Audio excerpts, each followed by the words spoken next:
ala asyrafil anbiya'i wal mursalin wa ala alihi wa sahbihi ajma'in wa ashhadu an la ilaha illallah wahdahu la syarika lah wa ashhadu anna Muhammadan abduhu wa rasuluh sallallahu alaihi wa ala alihi wa sahbihi wa man tabi'ahum bi ihsanin ila yaumiddin. Alhamdulillah, kembali pagi ini kita melanjutkan kajian dengan membaca pengantar akidah Ahlus Sunnah. Dan insyaallah kita akan membaca poin yang ke-9. Tidak ada halamannya ya. Lembar keberapa itu? Ke-6.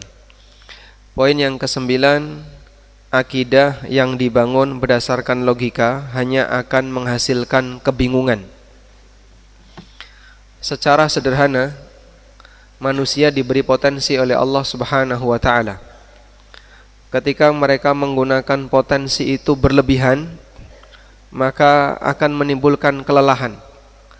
Orang punya otot misalnya, punya tenaga, tapi dia nggak pernah berhenti bekerja, kerja terus. Kira-kira gimana Pak? Sakit fisiknya. Ada orang diberi oleh Allah harta, tapi dia terus mengeluarkan harta, invest di sini, invest di sini, semua dia gunakan untuk investasi. Kira-kira kalau tidak perhitungan yang terjadi apa? Pemborosan, bahkan dia akan bangkrut. Hal yang sama juga ketika orang menggunakan pikiran dia, tapi untuk mikir di luar batasnya, yang terjadi bingung. Nanti kita akan baca testimoni dari tokoh-tokoh dalam agama ini yang terlalu berlebihan dalam menggunakan pikirannya, sehingga mereka mengakui di akhir hayatnya mengalami kebingungan. Kita akan baca terlebih dahulu. Silakan dibuka poin yang ke-9. Tafadhol. Bismillah, salatu wassalamu ala rasulillah wa ba'du. Catatan ke-9, akidah yang dibangun berdasarkan logika hanya akan menghasilkan kebingungan. Telah terbukti bahwa orang yang membangun akidah hanya berdasarkan logika, dirinya tidak semakin yakin, namun justru semakin bingung. Mereka mengakui bahwa apa yang selama ini mereka yakini hanya bersumber dari katanya, sehingga mereka sendiri hanya menebak-nebak. Allah berfirman, menyebutkan keadaan yang dialami oleh mereka yang mendustakan akhirat karena alasan tidak sejalan dengan logika. Saat di hari kiamat, mereka diingatkan dengan jawaban mereka ketika ditanya soal kiamat. Wa idza qila inna wa'dallahi haqq was-sa'atu la raiba fiha qultum ma nadri mas-sa'atu inna dhunnu illa dhanna wa ma nahnu bimustaiqinin. Apabila dikatakan kepada kalian, sesungguhnya janji Allah itu benar dan kejadian kiamat itu tidak diragukan, tapi kalian justru mengatakan kami tidak tahu apa itu kiamat, kami hanya menduga-duga dan kami tidak yakin. Quran surat Al-Jasiyah ayat 32. Semacam inilah yang menjadi nasib para ahlul kalam ketika mereka berada di puncak karir sebagai tokoh filsafat Islam. Mereka justru mengalami kebingungan. Beberapa tokoh filsafat Islam yang merumuskan ideologi berdasarkan logikanya menyatakan penyesalan mereka di akhir perjalanan hidupnya. Berikut diantaranya. Baik, nanti kita akan baca ya testimoni mereka setelah banyak sekali menggunakan akal ya, logika mereka untuk membangun akidah. Padahal itu yang di luar nalar. Tapi mereka memaksakan diri, akalnya itu dipakai untuk membangun akidah. Sampai di puncak karirnya, di akhir hayatnya mereka justru merasa bingung. Kok nggak ada ujungnya? Yang saya yakini itu apa? Hanya cuman katanya. Di sini ada beberapa tokoh, diantaranya Fakhrur Razi, dan semuanya adalah tokoh Asy'ariyah. Diakui maupun tidak, seperti ini pernyataan Ar-Razi sebagai salah satu tokoh besar Asy'ari di akhir hayatnya. Kemudian nanti juga keterangan Asy-Syahrastani, juga tokoh Asy'ari juga. Dan Abul Ma'ali Al-Juwaini juga tokoh Asy'ari. Ini kita belum mengutip tokoh Mu'tazilah. Dan Asy'ari sama Mu'tazilah sama-sama menggunakan logika dalam membangun akidah. Sekarang coba kita baca keterangan Fakhrur Razi.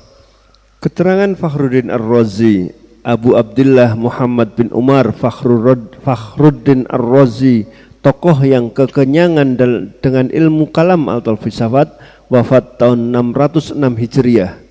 Ar-Razi di akhir karyanya yaitu kitab Aqsam Al-Lazat menyatakan kondisinya, ujung dari akal melebihi batas hanyalah belenggu, puncak dari usaha para pemikir hanyalah kesesatan, roh kita kesepian di dalam jasad, dan yang kita dapatkan dari dunia ini hanyalah hina dan nestapa.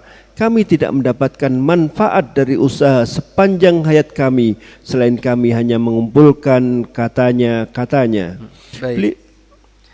Nihayatu aqdamil uquli iqalu wa ghayatu sa'yil alimina dalalu wa arwahuna fi wahsyatin min jusumina wa hasilu dunyana adhan wa wabalu walam nastafid min bahthina tula umrina siwa an jama'na fihi qila wa qalu. Ini pernyataan Ar-Razi. Nihayatu aqdamil uquli iqalu, ujung dari akal yang melebihi batas.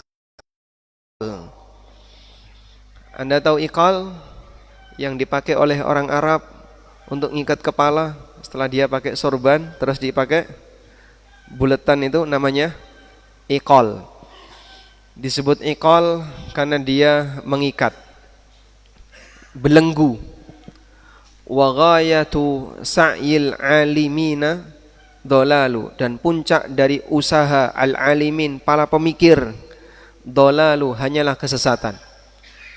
Wa arwahuna fi wahsyatin, roh kita kesepian, fi wahsyah. Wahsyah artinya lawan dari istiqnas, artinya kesepian. Min jusumina, dalam jasad kami, karena kosong dari keyakinan. Roh ketika tidak punya keyakinan, dia kesepian. Wahasilu dunyana adzan wa wabalu, dan yang kita dapatkan dari dunia ini hanyalah adzan, hinaan dan nestapa. Walam nastafid, dan kita tidak mendapatkan pelajaran, min bahthina, dari usaha kami dalam melakukan penelitian, tula umrina, sepanjang umur kami, siwa, selain an jama'na fihi, kami hanya kumpulkan qila wa qalu, katanya-katanya. Qila, katanya seperti ini, katanya seperti ini. Dan dalam pembahasan Ar-Razi ketika dia menjelaskan tentang tafsir, tentang masalah akidah, hanya ngumpulin katanya-katanya. Sampai ada sebuah testimoni tentang tafsir Ar-Razi. Ar-Razi punya kitab tafsir ya, namanya Mafatihul Ghaib.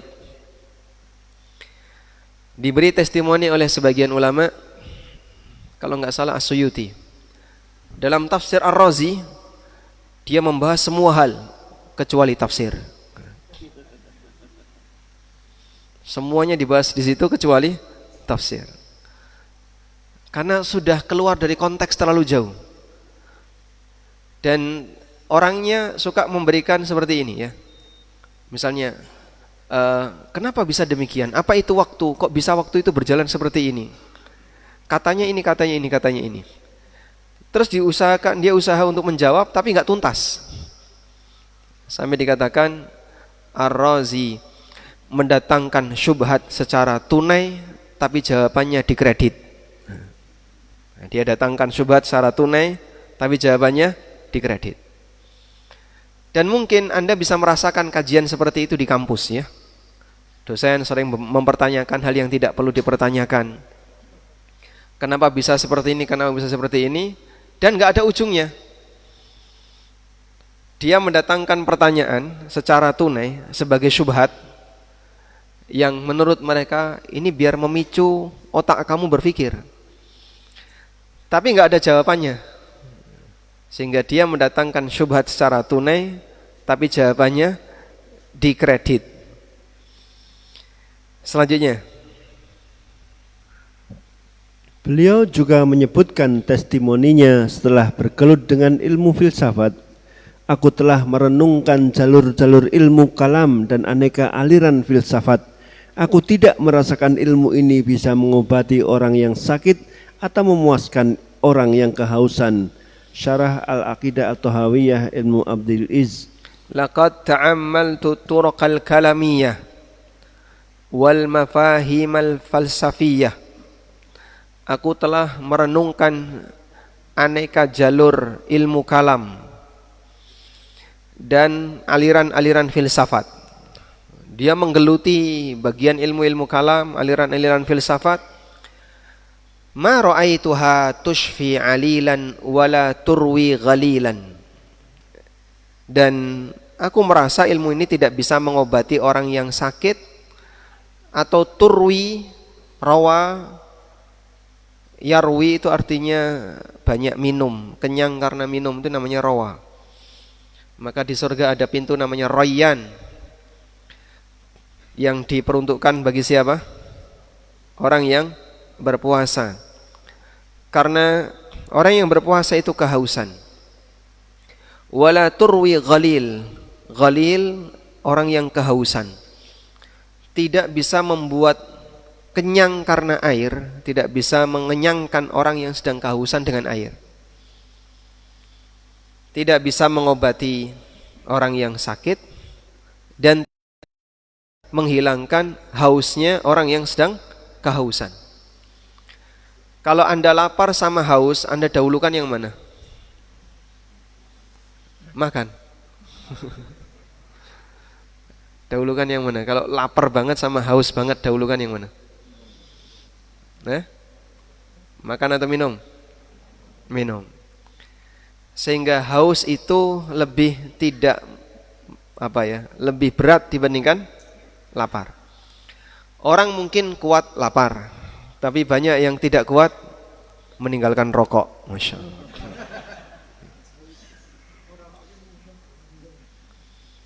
Nah, jadi mungkin orang tidak kuat haus, maka turwi ghalilan artinya membuat hilang dahaga orang yang sedang mengalami kehausan. Baik, ada satu buku judulnya Irwaul Ghalil. Itu bukunya Syekh Albani ya. Itu judul itu menandakan bahwasanya orang yang haus akan bisa mendapatkan minuman yang menyegarkan di buku ini. Ini keterangan Fakhruddin Ar-Razi. Berikutnya kita akan beralih ke keterangan Abul Fatah Asy-Syahrastani. Keterangan Asy-Syahrastani, Abul Fath Muhammad bin Abdul Karim Asy-Syahrastani wafat tahun 548 Hijriah, salah satu tokoh filsafat Islam dan banyak membela pemikiran filsafat. Namun perjalanan ilmiahnya di bidang filsafat hanya menghasilkan kebingungan hingga diungkapkan dalam salah satu pernyataannya, sungguh aku telah keliling ke semua ma'had dan aku telah menjelajahi semua batas-batasnya, namun aku menjadi orang bingung yang bersulang dagu atau seperti hanya gigit jari dengan penuh penyesalan. Al-Lawami Al-Anwar karya As-Safarini. La umri laqad tuftul ma'ahida kullaha. Aku telah berkeliling. Tuftu, tofa, yatufu, tawaf ya. Aku telah tawaf, artinya apa? Aku telah berkeliling. Al-ma'ahid, aneka ma'had. Ma'had yang dimaksud di sini adalah kelompok-kelompok pemikiran. Di sini ada komunitas yang belajar ini, ada komunitas belajar ini, ada komunitas belajar ini, namanya ma'ahid. Laqad tuftul ma'ahida kullaha wa sayyartu tarfi baina tilkal ma'alim. Dan aku telah menjelajahi semua batas-batasnya. Kalau Anda bertanya kepadaku tentang masalah kalam, dari ujung sampai ujung sudah saya pelajari. Falam ara illa wadi'an kaffa ha'irin namun aku hanya menjadi orang yang meletakkan kaffa hairin, meletakkan dagu ala dzaqan, di atas dagu, di atas tangan kayak gini. Apa ini namanya? Bertopang dagu, songgowang. Itu tanda apa? Tanda nyesel. Au qari'an sinnan nadimin, atau hanya bisa gigit jari. Disebabkan karena penyesalan. Sehingga aku sudah mempelajari semua cabang-cabang ilmu filsafat, tapi hasilnya cuman gini. Dia cuman bisa apa? Gigit jari. Karena apa? Penuh dengan penyesalan. Ya kalau mau diikuti yang kayak gini ya silahkan. Selanjutnya Abul Ma'ali Al-Juwaini. Ini yang cukup dekat dengan Abul Hasan Al-Asy'ari, tapi dia punya pemahaman yang sedikit berbeda dengan Abul Hasan dan termasuk di antara tokoh sentral dalam madhab Asy'ariyah. Kita coba baca keterangan beliau. Yang ketiga, penyesalan Abul Ma'ali Al-Juwaini. Abdul Malik bin Abdullah Abul Ma'ali Al-Juwaini wafat tahun 478 Hijriah. Pernah tinggal di Mekah dan Madinah, mengajar di sana hingga digelari Imam Al-Haramain, termasuk tokoh dalam filsafat Islam. Beliau menyampaikan penyesalannya di akhir hayatnya, "Wahai muridku, jangan sibuk mendalami ilmu kalam atau filsafat. Andaikan dulu aku tahu bahwa ilmu kalam hanya akan mengantarkanku pada kondisi sekarang, aku tidak akan mendalaminya." Hingga di menjelang wafatnya beliau mengatakan, "Aku telah mengarungi lautan yang luas. Aku tinggalkan kaum muslimin dan ilmu mereka.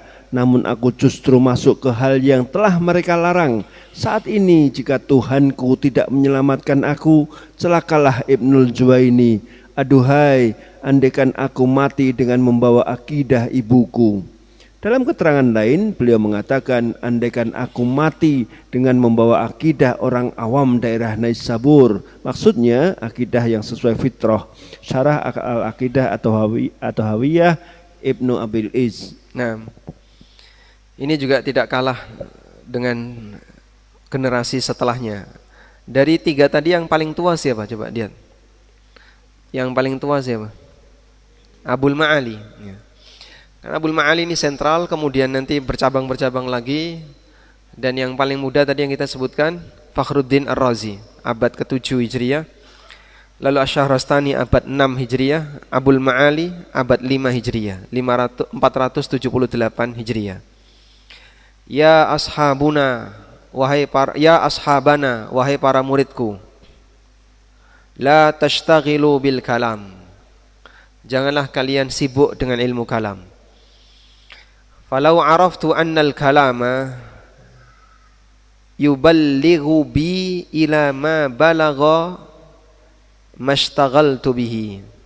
Andaikan aku tahu bahwa ilmu kalam akan mengantarkan aku seperti kondisi saat ini, maka aku tidak akan sibuk dengan ilmu kalam. Sehingga dia yang sudah berpengalaman tahu rasanya bagaimana hasil akhir menikmati olah akal yang sebenarnya enggak butuh untuk dipertanyakan. Hingga menjelang wafatnya beliau mengatakan, laqad khuttul bahral khudma wa khallaitu ahlal islami wa ulumahum. Aku telah mengarungi lautan yang luas dan aku tinggalkan kaum muslimin dan ilmu-ilmu mereka, maksudnya sudah dilalui semuanya. Wa dakhaltu fil ladzi nahawni anhu, dan aku masuk pada bagian yang mereka larang. Wa dakhaltu fil ladzi nahawni anhu, dan aku masuk pada bagian yang mereka larang.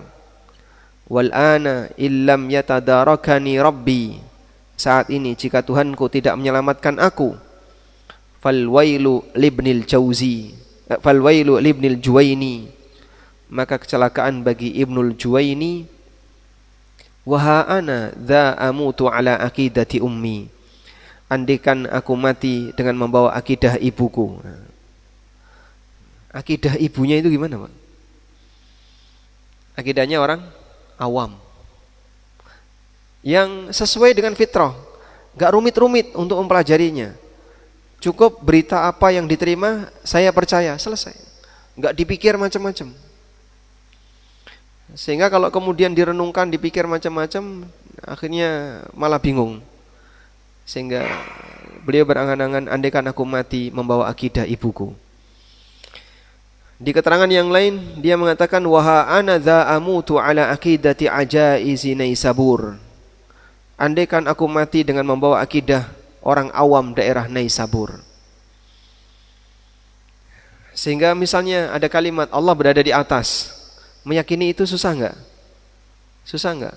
Enggak susah. Sudah Allah berada di atas. Oh, udah selesai gitu.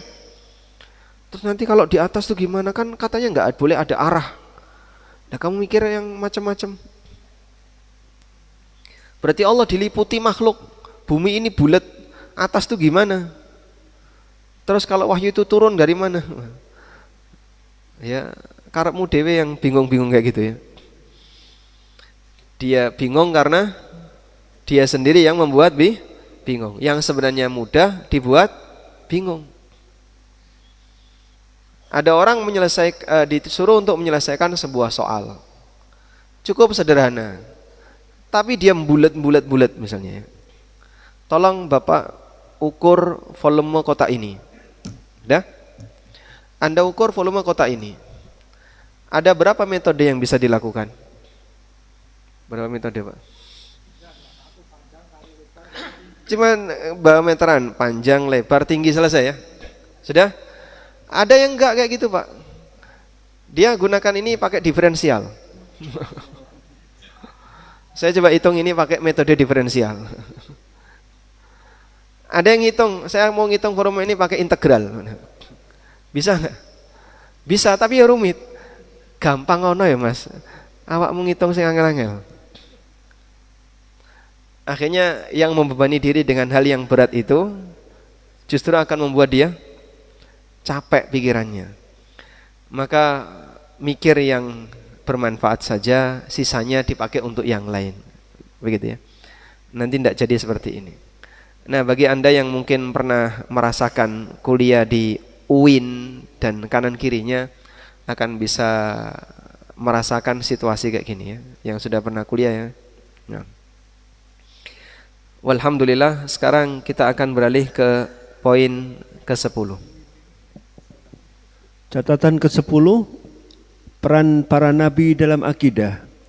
Para nabi diutus oleh Allah untuk membimbing manusia agar bisa beragama yang benar, dan agama yang Allah turunkan kepada para nabi meliputi akidah, ibadah, dan aturan bermuamalah.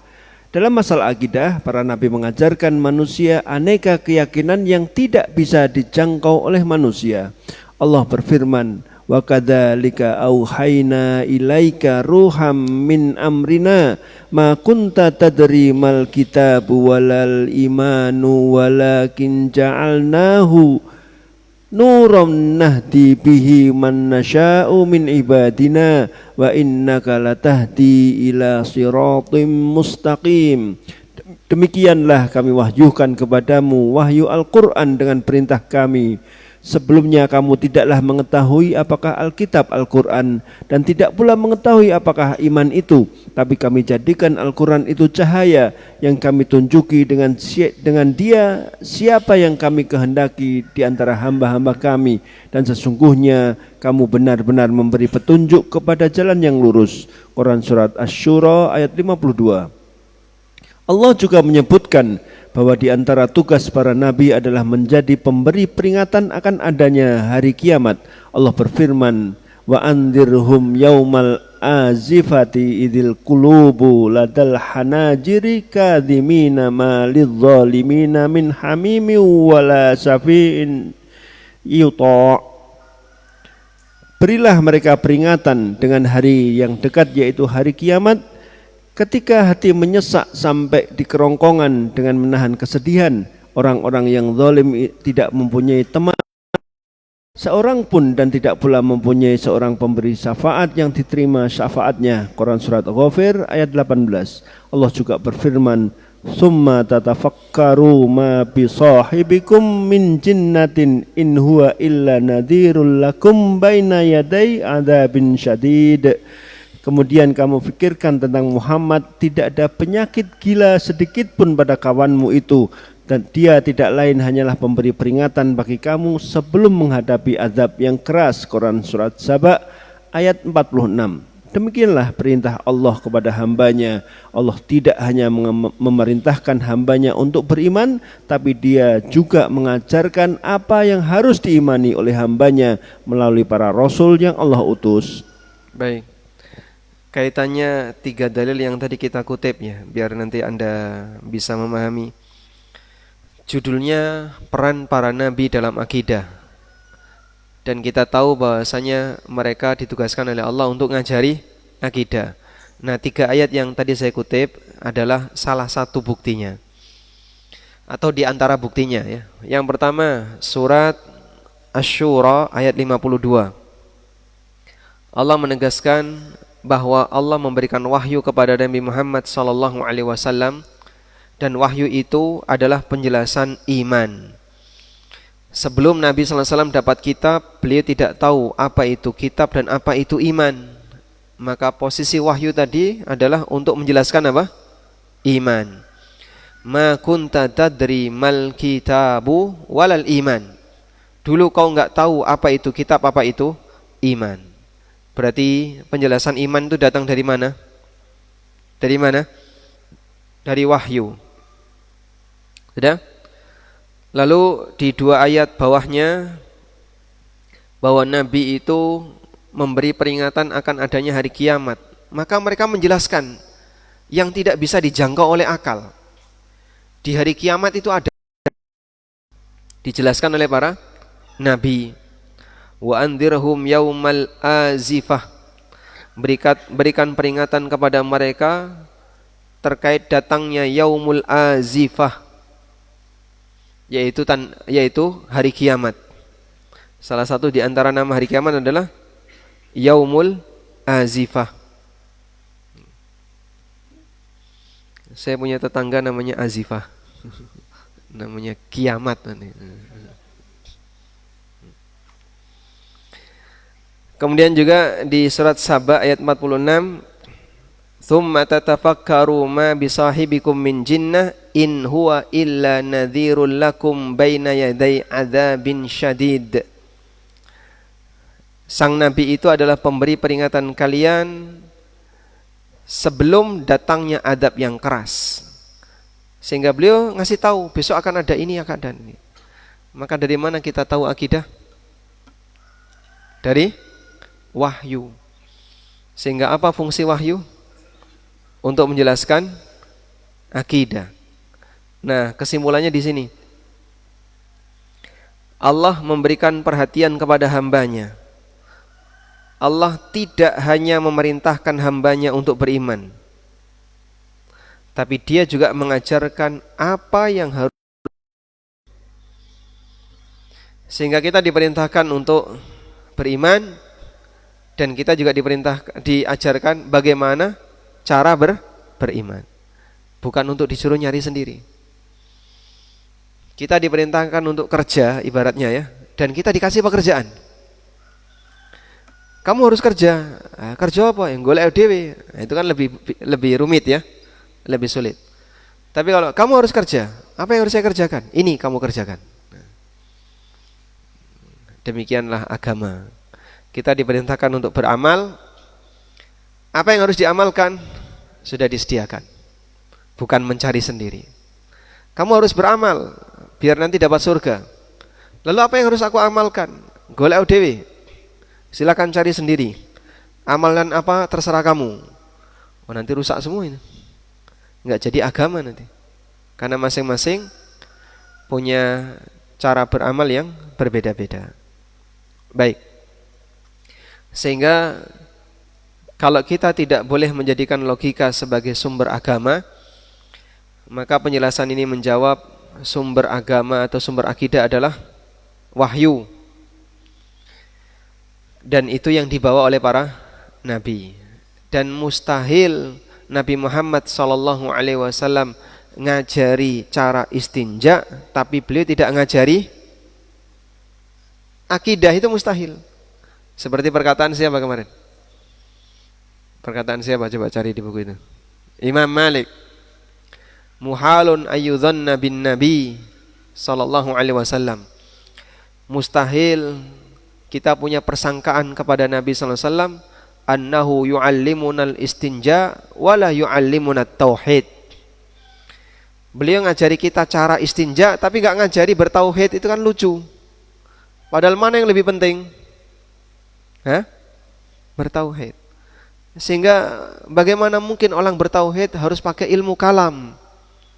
Enggak perlu pakai ilmu kalam. Sekarang kita lihat harapan kosong.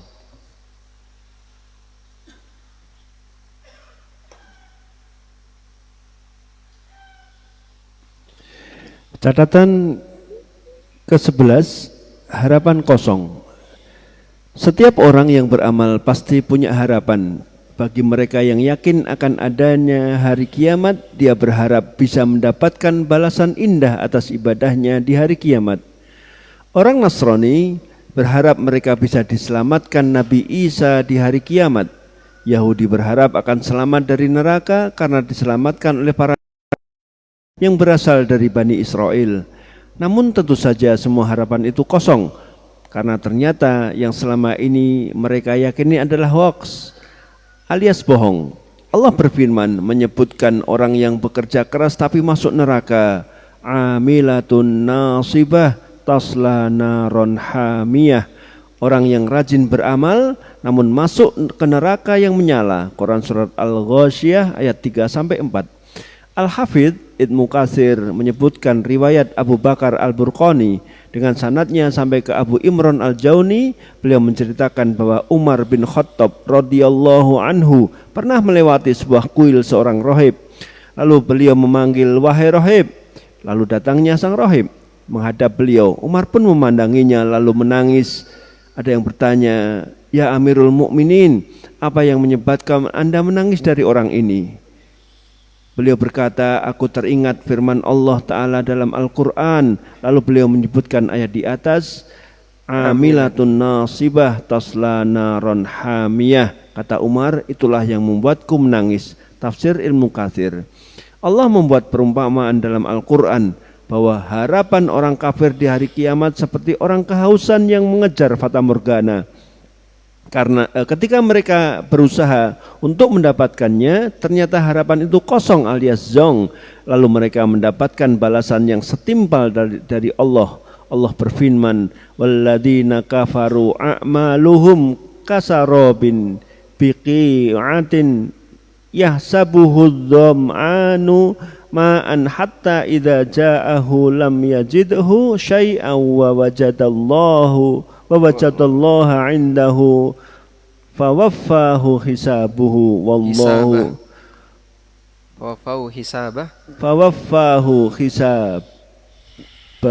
wallahu sari'ul hisab." Orang-orang kafir, amal-amal mereka adalah laksana fata morgana di padang pasir yang disangka air oleh orang-orang yang dahaga. Tapi bila didatanginya air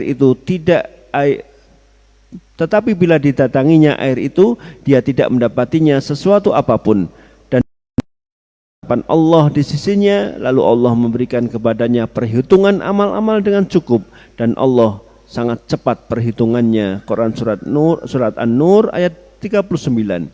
Di ayat yang lain Allah membuat permisalan bahwa amal orang kafir itu seperti abu yang diterpa angin kencang di musim kering. Mereka sama sekali tidak bisa mendapatkan manfaatnya. Allah berfirman, "Matsalul ladzina kafaru bi rabbihim a'maluhum karamatin istaddat bihir rihu fi yaumin 'asifi la yaqdiruna mimma kasabu 'ala syai'in dzalika huwadh dhalalul ba'id." Orang-orang yang kafir kepada Tuhannya, amalan-amalan mereka itu adalah seperti abu yang ditiup angin dengan keras pada suatu hari yang berangin kencang. mereka tidak dapat mengambil manfaat sedikit pun dari apa yang telah mereka usahakan di dunia. Yang demikian itu adalah kesesatan yang jauh. Quran Surat Ibrahim ayat 18. Itulah harapan kosong yang dialami oleh orang kafir kelak di hari kiamat. Mereka tidak mendapatkan apapun dari usaha mereka. Sebaliknya, mereka justru mendapat hukuman dari Allah. Nah, apa kaitannya dengan materi ini? Orang kalau punya akidah yang salah, nasibnya kayak gini. Dia berharap, begitu sampai di akhirat, zong. Loh, kok nggak ada apa-apa? Katanya ditunggu di pintu surga. Begitu sampai di situ, mana yang nunggu saya di pintu surga? Katanya saya mau diselamatkan dari neraka. Ketika sampai di yaumil qiyamah, mana yang menyelamatkan saya dari neraka? Sehingga dia waktu di dunia dia meyakini sesuatu yang salah, dan keyakinannya itu memberikan harapan dia besok di yaumil qiyamah. Sampai datang di yaumil qiyamah ternyata kosong. Perumpamaan orang yang punya harapan zong, yang kosong, sehingga dia nggak dapat apa-apa, ada 3 ayat yang tadi kita sebutkan ya, di surat Al-Ghasyiyah. Amilatun nasibah tasla naran hamiyah. Orang yang rajin beramal. Nasibah itu nasoba, yang sibu artinya menancapkan, kekeh, enggak berubah karena rajin, istiqomah. Orang yang amilah beramal, nasibah yang sangat rajin, tapi hasil akhirnya tasla, dia masuk naron hamiyah, neraka yang menyala. Al-Hafidz Ibnu Katsir menyebutkan sebuah riwayat di atas itu dari Abu Imran Al-Jauni, bahwa satu ketika Umar bin Khattab radhiyallahu anhu pernah melakukan perjalanan, lalu beliau melewati sebuah kuil. Gayanya orang rahib di masa silam yang dia tidak pernah keluar dari kuil. Apa yang dia lakukan? Full ibadah. Sehingga badannya tidak terurus, orangnya kurus, kering, capek melakukan ibadah. Dilihatin oleh Umar dari ujung atas sampai ujung bawah, nangis beliau. Kasihan banget orang ini. Lalu orang tanya, wahai Amirul Mukminin, apa yang membuat Anda menangis? Masa lihat rahib kok nangis? Dzakartu qaulallahi azza wa jalla. Aku teringat firman Allah azza wa jalla fi kitabihi, dalam kitabnya, amilatun nasibah. Ada orang yang rajin beramal, tasla naron hamiyah, tapi dia masuk neraka. Orang muslim yang badannya gemuk, dia punya akidah yang benar, aktivitasnya tidak seperti kamu, bisa masuk surga. Kamu yang badannya tidak terurus karena rajin beramal, nyemplung neraka. Padahal orang Nasrani ini fokus ibadah di situ, punya harapan enggak, Pak? Punya harapan enggak? Apa harapannya? Semoga nanti masuk surga, semoga nanti bisa selamat. Tapi ternyata ketika di hari kiamat, harapan itu kosong. Yang dia jumpai justru hukuman dari Allah Subhanahu wa ta'ala. Allah buat perumpamaan seperti orang yang mengejar fata morgana. Walladzina kafaru a'maluhum kasarabim biqi'atin. Orang-orang kafir, gambaran amal mereka itu seperti fata morgana biqi'atin, di tanah padang pasir. Fata morgana kalau dilihat oleh orang yang tidak kehausan, gimana Pak? Misalnya Bapak tidak sedang kehausan ya, minum 5 gelas, setelah itu lihat padang pasir, ada fata morgana, tertarik enggak untuk datang? Ya? Tidak, kenapa? Apa yang harus dikejar? Saya tidak kehausan. Gambaran yang diberikan oleh Allah, yahsabuhu dzam'an. Yahsabuhu adz-dzam'an. Orang yang kehausan menyangka itu air. Dia melampaui padang pasir sampai dia kehausan. Dalam posisi dia lelah dan kehausan itu, melihat di kejauhan ada fata morgana. Apa yang akan dia lakukan? Tambah tenaga. Ayo gas, tambah tenaga, sebentar lagi kita akan dapat air. Wah, maka dikejar sekuat tenaga walaupun sudah capek dan kehausan.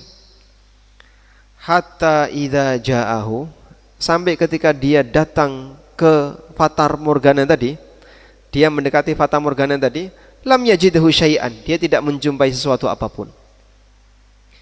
Dia enggak nemu air, enggak nemu apapun. Sehingga saat dia mau mengkonsumsi sesuatu, enggak ada apa-apa. Wa wajadallaha indah, dan di sana dia menjumpai Allah. Maksudnya adalah dia mati menghadap Allah. Fawafahu hisabah, lalu Allah akan memenuhi perhitungan amalnya. Wallahu sari'ul hisab. Jangan sampai seperti ini, karena gagal dalam berakidah yang benar, punya harapan tertentu, ternyata harapan itu kosong. Dan sekte-sekte sufi itu rata-rata punya harapan seperti ini. Aku dikasih ijazah amalan, suruh mengamalkan. Apa ijazahnya? Inilah amalannya. Zikir 3 lembar, ya, 3 halaman. Janjinya apa? Nanti katanya kalau membaca ini tengah malam jam 12:00:01, maka akan ditolong oleh sang guru besok di hari kiamat. Kamu amalkan ini, nanti kamu akan saya tolong di hari kiamat. Diamalin, Pak, dengan rajin dan rutin sesuai yang dipesankan. Ini ijazah. Nah, kadang kan orang kayak gitu ya, nyari apa? Ijazah. Nyari ijazah sekolah itu bisa. Ini nyari ijazah, tapi yang dimaksud adalah ijazah amalan. Kemudian dia berusaha untuk mengamalkan itu, capek enggak? Capek? Capek. Apa keutamaan membaca salawat nariyah 4444? Kalau ada orang diminta untuk membaca salawat nariyah sebanyak 4444, papat ping papat, 4.444 kali. Ini ada yang baca sendiri, insyaallah. Ngitungnya saja sudah susah. Ngitungnya saja sudah susah. Belum lagi capek mengamalkannya. Jadi 1 dihitung 1. Allahumma sholli sholatan kamilatan wa salim salaman sampai selesai ya. Nanti diulangi lagi sebanyak 4.444 kali. Ada salah satu di antara teman kami, beliau dosen di UIN, tapi tidak ikut mereka. Yang cerita, bapak saya ngamalkan ini, tapi karena nggak bisa sendirian, akhirnya dibuat rombongan. Dibuat rombongan itu dipecah-pecah, kamu baca sekian ratus. Nah itu semalam ya kayak mujahadah itu, mungkin sampai tengah malam baru selesai. Karena ada keutamaan yang mereka kejar. Saat mereka mengejar keutamaan itu, ternyata nggak ada sama sekali. Terus yang didapatkan apa? Apa keutamaannya? Enggak ada dalilnya. Zong. Karena dia beramal tanpa dasar.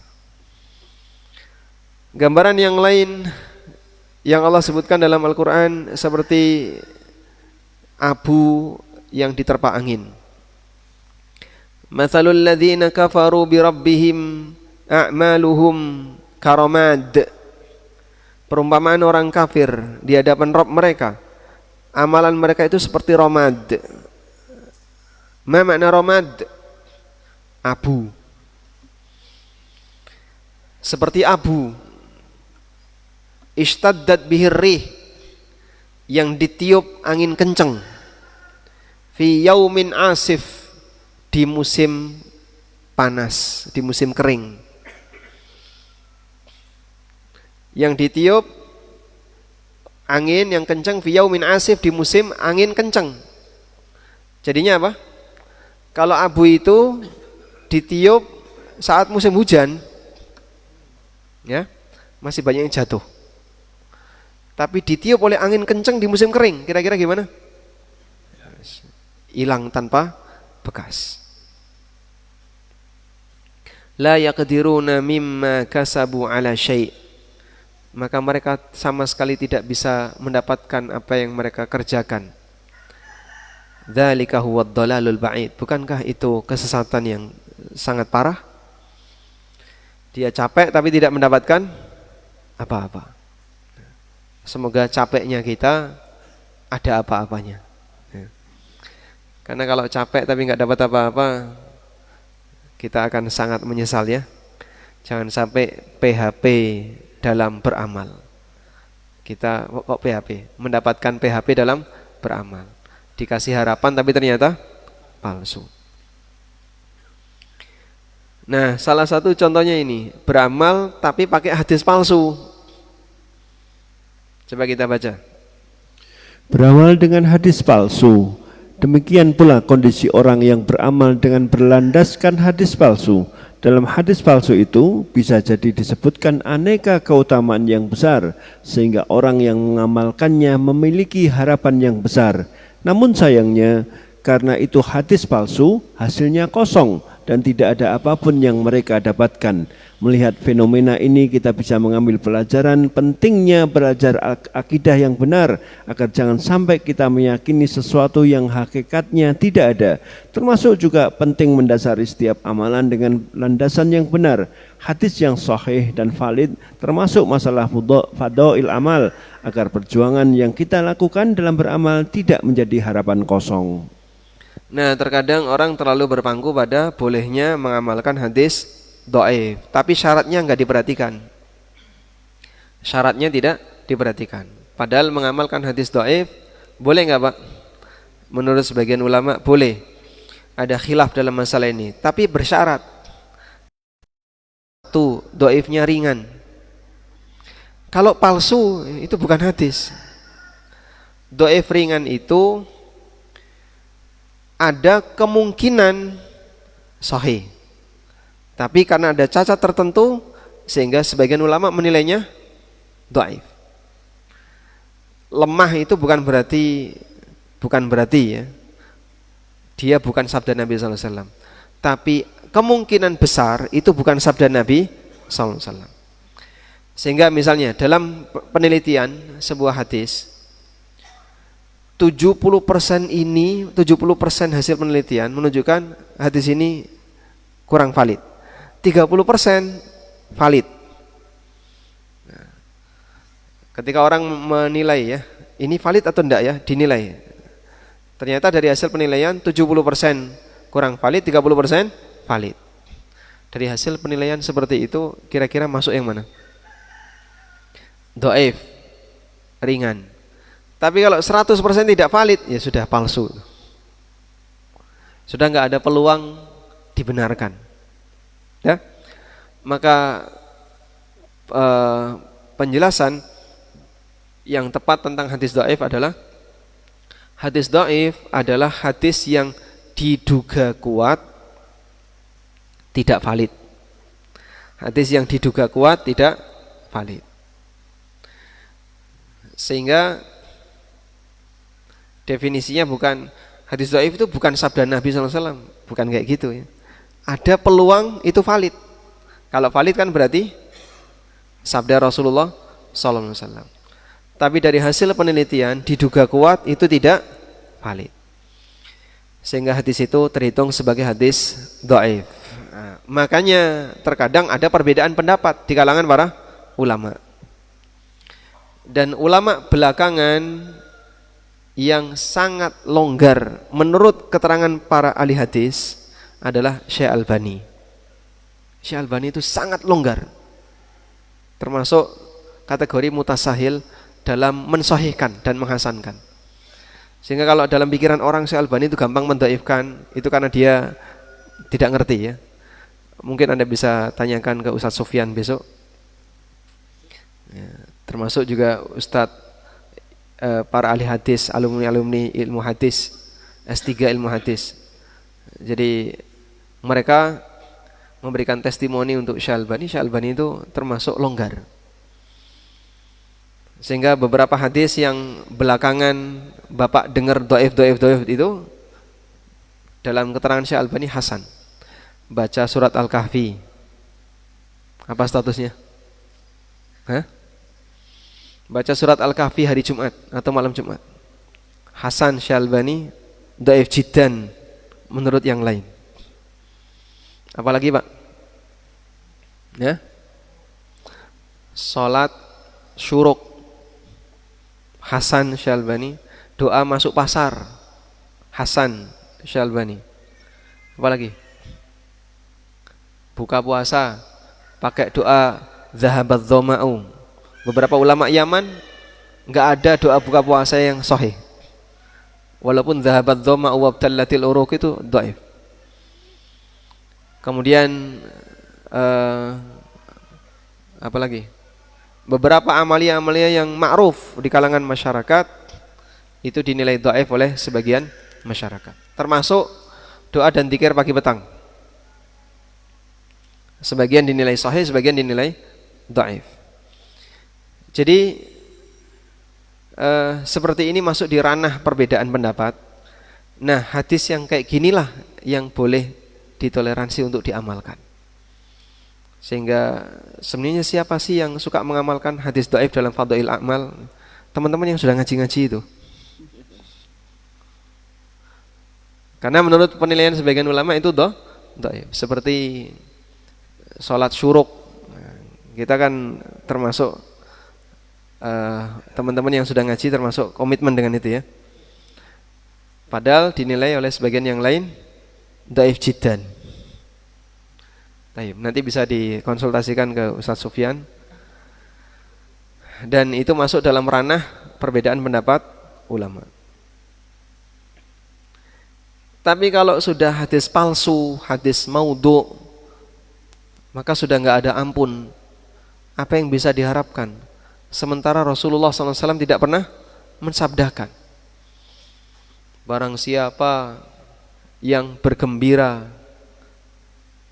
dengan datangnya bulan Rajab, maka makanya itu banyak sekali ya.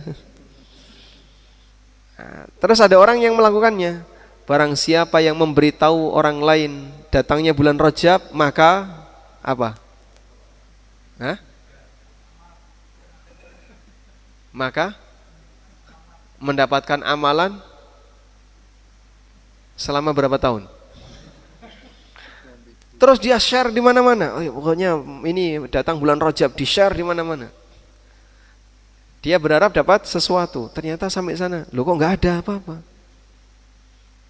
Itulah orang yang beramal dengan hadis palsu, hasilnya zong. Kita mohon kepada Allah semoga kita tidak sampai mengalami seperti itu. Wallahu alam. Walhamdulillahirabbil alamin. Mungkin demikian yang bisa kita sampaikan. Ini ada poin yang cukup panjang, mau dibaca sekarang atau sekarang? Poin 12 itu panjang.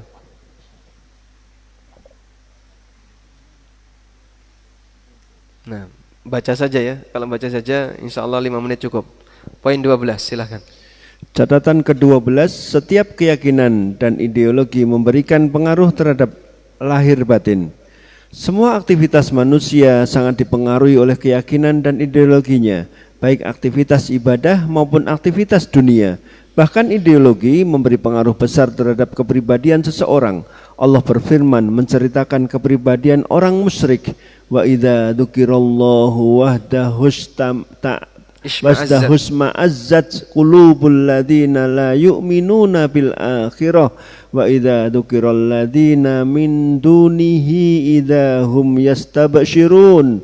Apabila hanya nama Allah saja disebut, menjadi kesal hati orang-orang yang tidak beriman kepada kehidupan akhirat, dan apabila nama sesembahan selain Allah yang disebut, tiba-tiba mereka bergirang hati. Quran surat Az-Zumar ayat 45. Ayat ini menggambarkan bagaimana orang kafir merasa jengkel ketika nama Allah disebut. Dia jengkel ketika mendengar istilah tauhid. Sebaliknya, ketika disinggung tentang kesaksian kuburan yang mujarab, mereka bahagia. Nah, ada banyak testimoni ya. Kalau kamu punya masalah ini ke kuburan ini, wah itu senang dia. Oh, berarti selama ini saya benar ya. Karena dia gandrung dengan kuburan, sehingga ada testimoni tentang kuburan, dia bahagia. Tapi kalau disebut istilah tauhid, ini bertentangan dengan tauhid, kata syirik dan seterusnya, alergi. Ketika disebut nama Allah semata, mereka isma'azzat qulubul ladina la yu'minuna bil akhirah, menjadi kesal hati orang-orang yang tidak beriman kepada hari akhir. Wa idza dzukiral ladzina min duni, tapi kalau disebut kuburan, idahum yastabsyirun, mereka merasa bahagia. Selanjutnya, itu muncul karena keyakinan mereka terhadap berhala-berhala itu, sehingga kecintaan mereka terhadap berhala lebih besar dibandingkan rasa cinta mereka kepada Allah. Allah juga berfirman menceritakan kondisi orang mukmin, innamal mu'minuna alladzina idza dzukirallahu wajilat qulubuhum wa idza tuliyat alaihim ayatuhu zadatuhum imanan wa ala rabbihim yatawakkalun. Sesungguhnya orang-orang yang beriman ialah mereka yang apabila disebut nama Allah, gemetarlah hati mereka, dan apabila dibacakan ayat-ayatnya, bertambahlah iman mereka, dan hanya kepada Tuhanlah mereka bertawakal. Quran surat Al-Anfal ayat 2. Akidah juga mempengaruhi suasana cinta dan benci yang ada dalam diri hamba.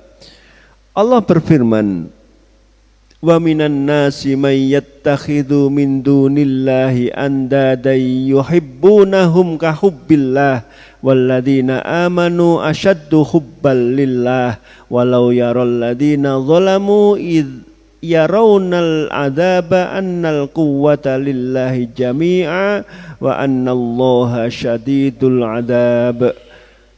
Sesungguhnya di antara manusia ada orang-orang yang menyembah tandingan-tandingan selain Allah. Mereka mencintainya sebagaimana mereka mencintai Allah. Adapun orang-orang yang beriman amat sangat cintanya kepada Allah. Dan jika seandainya orang-orang yang berbuat zalim itu mengetahui ketika mereka melihat siksa pada hari kiamat, bahwa kekuatan itu kepunyaan Allah semuanya, dan bahwa Allah amat berat siksaannya, niscaya mereka akan menyesal. Quran surat Al-Baqarah ayat 165. Kecintaan orang kafir terhadap berhala mereka seperti kecintaan orang mukmin kepada Allah. Hanya saja orang mukmin lebih mencintai Allah karena cinta mereka tidak pernah berubah atau digantikan dengan Tuhan yang lain. Berbeda dengan orang musyrikin, saat mereka mencintai berhala lalu mereka melihat ada berhala yang lebih ampuh, maka mereka tinggalkan berhala yang lama dan beralih ke berhala yang baru. Al-Baghawi menyebutkan dalam tafsirnya mengenai makna ayat di atas, orang musyrik ketika meyakini sebuah berhala lalu mereka melihat ada berhala yang lebih baik darinya, maka mereka membuang berhala pertama dan memilih berhala kedua. Tafsir Al-Baghawi, mereka tidak beriman akan adanya hari kiamat seperti orang ateis atau orang musyrikin. Mereka merasa hidupnya hanya sekali sehingga hidup mereka tanpa aturan karena tidak takut untuk dihisab. Nah, contoh di sini di surat Al-Baqarah ayat 165 itu berisi perbandingan kecintaan orang mukmin dengan orang kafir kepada Tuhannya. Ada orang yang menjadikan selain Allah sebagai sekutu Allah. Yuhibbunahum kahubbillah. Mereka mencintai berhala itu sebagaimana orang mukmin mencintai Allah. Walladzina amanu asyaddu hubban lillah. Tapi orang yang beriman lebih mencintai Allah dibandingkan mereka. Nah, buktinya di sini keterangan Al-Baghawi. Dulu waktu pelajaran kitab Tauhid kita sudah pernah menafsirkan ini ya. Yuhibbunahum kahubbillah. Makna kahubbillah ini kan ada dua ya. Semoga masih ingat. sekian tahun yang lalu. Yuhibbunahum kahubbillah, mereka mencintai berhala itu kahubbillah, sebagaimana mencintai Allah. Siapa yang mencintai Allah? Ada dua makna. Sebagaimana mereka orang kafir mencintai Allah, atau sebagaimana orang mukmin mencintai Allah. Dan tafsir yang kedua ini yang lebih tepat. Karena itu di lanjutan ayat Allah membuat perbandingan, walladzina amanu asyaddu hubban lillah. Namun orang yang beriman lebih besar cintanya kepada Allah. Nah, salah satu buktinya ini, kalau mereka punya berhala terus melihat ada berhala yang lebih ampuh, maka berhala pertama ditinggal. Coba jadi apa itu?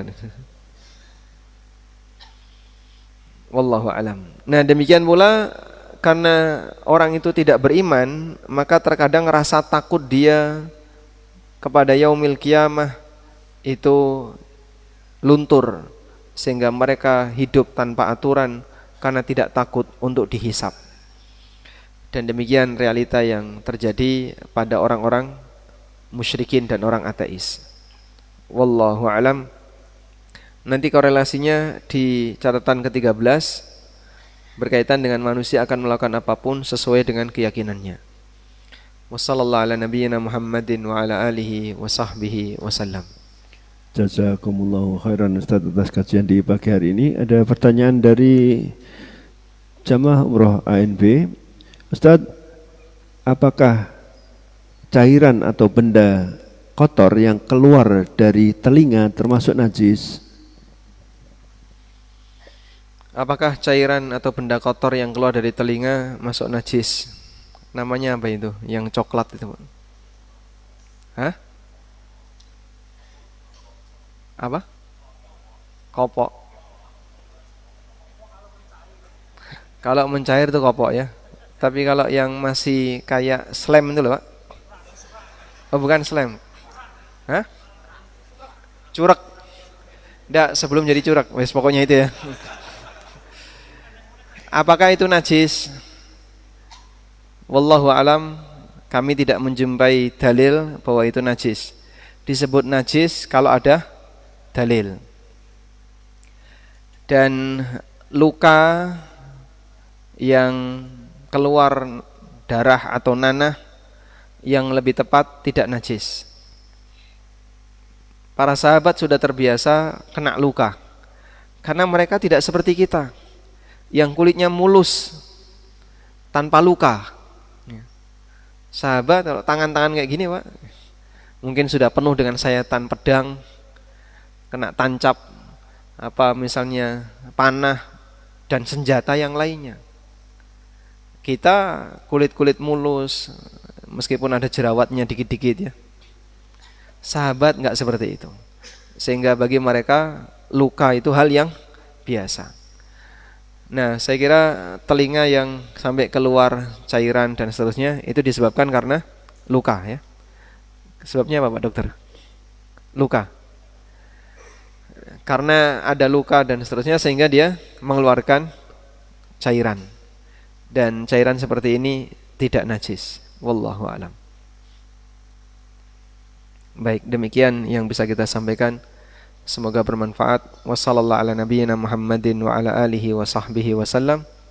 Wa akhiru da'wana alhamdulillahi rabbil alamin. Wassalamualaikum warahmatullahi wabarakatuh. Waalaikumsalam warahmatullahi wabarakatuh. Sekalian pengumuman besok Ustaz Sufyan. Iya, baik jamaah